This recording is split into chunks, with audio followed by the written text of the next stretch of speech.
51 लोगों की मृत्यु हुई है और 500 लोग अस्पतालों में उपचार के लिए हैं।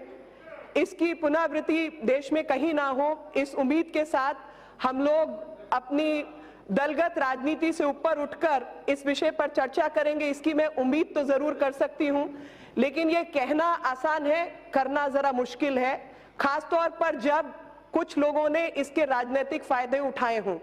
और जैसे ही ये इन्वेस्टिगेशन सामने आती है तो पता चलता है कि अंकित शर्मा नाम का एक आईबी के अफसर को 400 बार चाकू मारा गया और पोस्टमार्टम में उसकी अंतड़ियां यानी इंटेस्टाइन खींचकर बाहर निकाली गई हूं।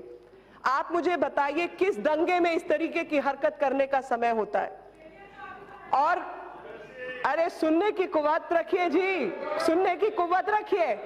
मैं आपको ये इसलिए कहना चाहती हूं कि इस तरीके की घृणा और नफरत, इस तरीके की घृणा और नफरत सिर्फ एक कट्टरपंथी ही कर सकता है।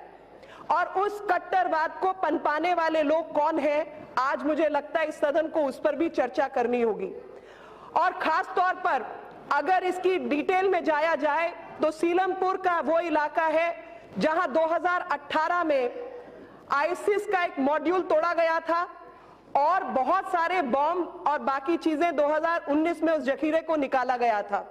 तो इसके पीछे ये साजिशें भी सामने आई हैं कि पीएफआई के लोगों की कुछ फंडिंग है, आईसिस से जुड़े हुए लोगों को इकट्ठा कर रहे हैं। और जॉर्ज सोरोस नाम के व्यक्ति ने, जो कि एक हंगरी से निकला हुआ व्यक्ति जो कि आज अमेरिकन सिटीजन है, बहुत बड़ा बिजनेसमैन है, $1 बिलियन उसने देने का कि भारत के नेशनलिज्म को खत्म करने के लिए उसने प्लेज किया है। और उसकी जो संस्था है ग्लोबल ओपन सोसाइटीज, उसमें बोर्ड मेंबर कोई और नहीं बल्कि हर्ष मंदर है जो कि एनएससी के भी मेंबर थे।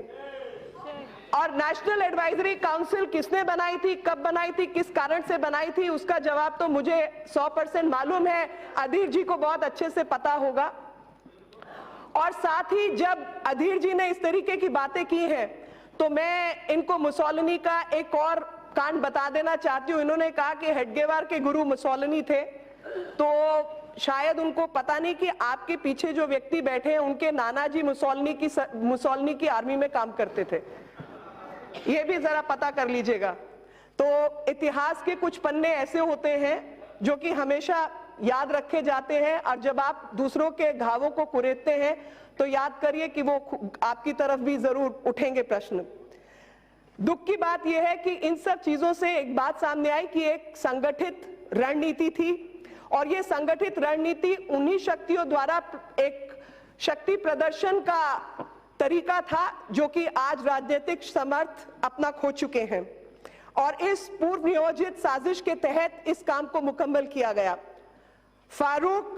फैजल फारूक नाम के व्यक्ति जो कि राजधानी स्कूल के नाम से एक स्कूल चलाते हैं, उनका स्कूल सलामत है, लेकिन अरुण नाम के एक स्कूल को जला दिया जाता है, दोनों बगल में हैं।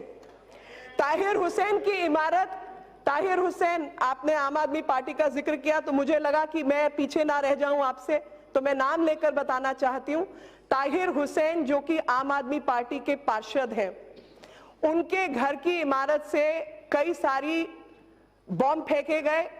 कैटापुल्ट यानी गुलेल जिसको कहा जाता है, वो गुलेल, अरे तो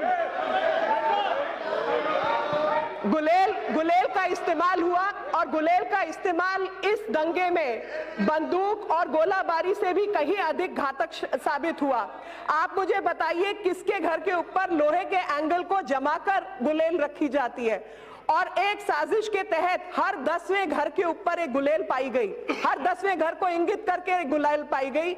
और ईंटों का जखीरा शायद दिल्ली ने पहले कभी नहीं देखा था, ऐसा ईंटों का जखीरा जो है वो भी यहाँ पे पाया गया कि निगम के सफाई कर्मचारियों को समझ नहीं आया कि ये सड़क बनाने की कुवैत है कि बोरियों में भरकर उनको ऊपर ले जाया गया। मोल्टोवा जो कॉकटेल है जिससे पेट्रोल बम आदि फेंका जाता है, वो इस भारी क्वांटिटी में वहां मिले। एसिड अटैक महिलाओं ने, उन मुस्लिम परिवारों की महिलाओं ने छत से किए, जो कि कभी कोई सोच भी नहीं सकता। और ये लोग अध्यक्ष जी, मुझे इन लोगों की बात देखते हुए एक शेर याद आ रहा है। कांच पर पारा चढ़ाओ तो आईना बन जाता है, लेकिन आईना दिखाओ तो पारा चढ़ जाता है। इन सबका पारा चढ़ना तो स्वाभाविक है। अध्यक्ष जी, ईंट पत्थरों का जखीरा तो हमने देखा ही, और जिस तरीके से इन्हें ऊपर पहुंचाया गया वो भी सोचने वाली बात है। अंकित शर्मा नाम के व्यक्ति को 400 बार घाव किया और उसको मारा। इन्हें याद आना चाहिए कि रतन लाल हेड कांस्टेबल को मारा गया, गोलियां सीधे चलाई गई हैं, और इस सब के बीच में अमित शर्मा डीसीपी, पुलिस वालों का मैं नाम इसलिए ले रही हूं जो बीच बचाव करने, ढंग से इस पर काबू पाने के लिए उतरे, उन्हीं के साथ मारपीट की गई है। और वहां पर लगातार सीए के विरोध में ऐसे हथियारों का इस्तेमाल किया गया। हिंसा की घटनाएं 24 तारीख को 12 बजे से शुरू हुई हैं। हिंसा की घटनाएं 24 तारीख को 12 बजे से शुरू होकर 25 तारीख की 11 बजे रात तक खत्म हो चुकी हैं। ये इस सरकार की एफिशिएंसी है कि 36 घंटे के अंदर इन्होंने इस सब चीजों पर काबू पाया। जो लोग पूछते हैं पुलिस क्या कर रही थी, गृह मंत्री क्या कर रहे थे, मैं उनको बताना चाहती हूँ कि इस तरीके की मिसाइलों पर काबू पाने का काम कर रहे थे। और ओल्ड मुस्तफाबाद में सबसे अधिक एक मिनट, किसी जातीय और धर्म का नाम इस बहस में नहीं लेना है। ओके।